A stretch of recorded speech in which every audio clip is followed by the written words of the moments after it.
Deborah Meaden, a businesswoman that many will know from the BBC series Dragon's Den. She started her career at her parents' family business before, of course, going on to launch other successful businesses. Thank you for joining us on Business Today, Deborah. As we were saying, family business was your launch pad to success. Tell us a bit about it, a bit about what you learned there and how it helped you. Well, actually, it was a great start to my career in business because you're kind of surrounded by people who trust. There's a lot of loyalty, there's a lot of trust, but there's also a lot of challenges within family businesses.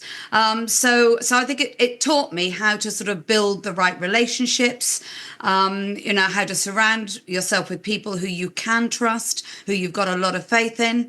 And actually, I left the family business for a while because I don't think I really understood the value of it immediately. And then I came back to it once I'd sort of done lots of my own things, so that I had a lot of my own experience to bring in.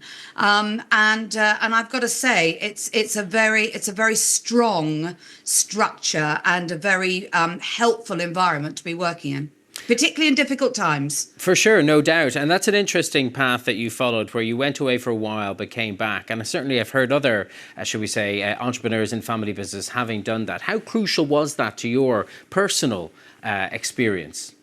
I think it's important for two reasons. I think it's important that you understand your own worth, you bring your own experience that you can bring into a family business, but also you stop being that little girl who didn't tidy up her room. Your parents see you as a different person who can bring your experience as well. So I think my first stint at it, I felt a little bit like, am I here because I'm good at what I do, or just because I'm a daughter?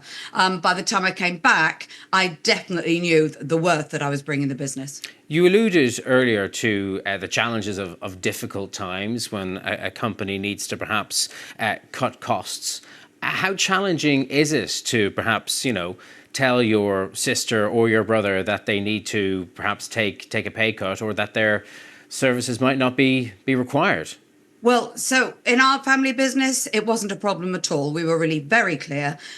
You look after the business looks after the family. It's very important that you understand the merits of each individual. Not everybody is the same. You've got to make sure it's no different to any other business. You've got to make sure you've got the right people in the right roles. And if you look across a family, you'll have an awful lot of skills, intergenerational skills. You'll have a lot of wisdom sitting with the older generation. You'll have people looking at the new things, looking at the younger people, looking at the technology and social media. So I think the important thing is to recognize across those skills and be really, really honest and be very clear that what goes on in the business goes on the business. What actually, when you leave the business, it's as important to look after your relationship outside of the business as it is inside of the business. But isn't that one of the inherent flaws in a family business, that when there's perhaps a job to be done, you're looking for a candidate, not necessarily the best candidate out there, but somebody who's in the family?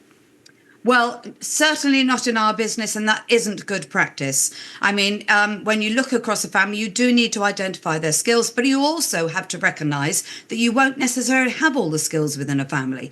So, and a lot of family business I know are generally a mix. They'll have people within the family in the organisation and people outside of the family. So you have to be very, very honest. And I think, I'm known for being very straightforward. I think that's something that I learned. You need to address issues within a family. And do you need to pass the reins on to somebody who's perhaps more experienced in the wider world, even at the top of the company, if it's going to go on to, shall we say, national, international, global success? Absolutely. And I think that's the thing I definitely learned in life. There's always somebody who's better at something than I am. And that's a very, very important, that's an important skill. Listen, more broadly, Deborah, we'd love to get your thoughts on what's happening in global trade right now. We started this programme with Rachel Reeves in Washington trying to negotiate a trade deal with the United States. As you sit from where you are, what do you make of what's going on? Well, I think there's never been a more important time, and I'm going to focus on family businesses because they play an important role in this. There's never been a more important time to have as much control in your business as you can, because there is so much going on out there in the world that feels like you can't control. So I think look at your own businesses. identifying the things that you control, very simple things. It might be, you feel like you're out of control with your energy. Energy is a massive issue for people, feeling out of control of the cost.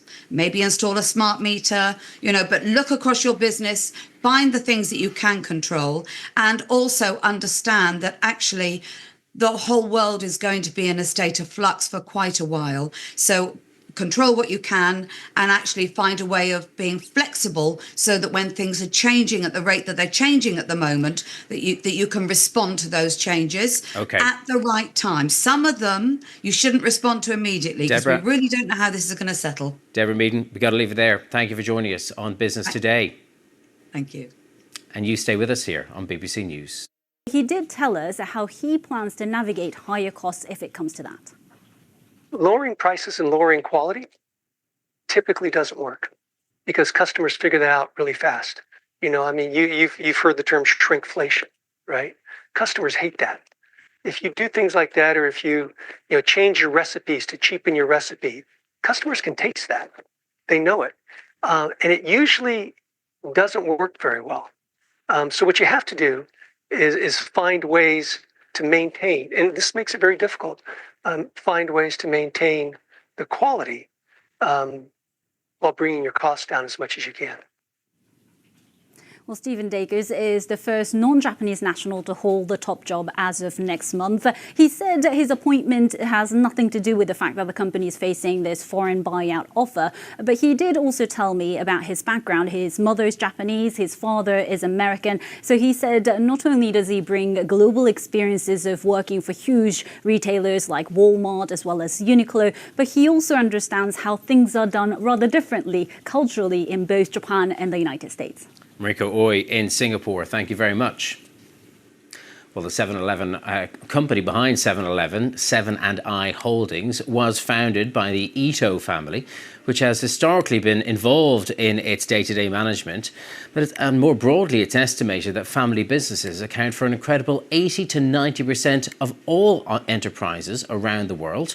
Walmart, Ford and BMW all have their roots in the families that founded them.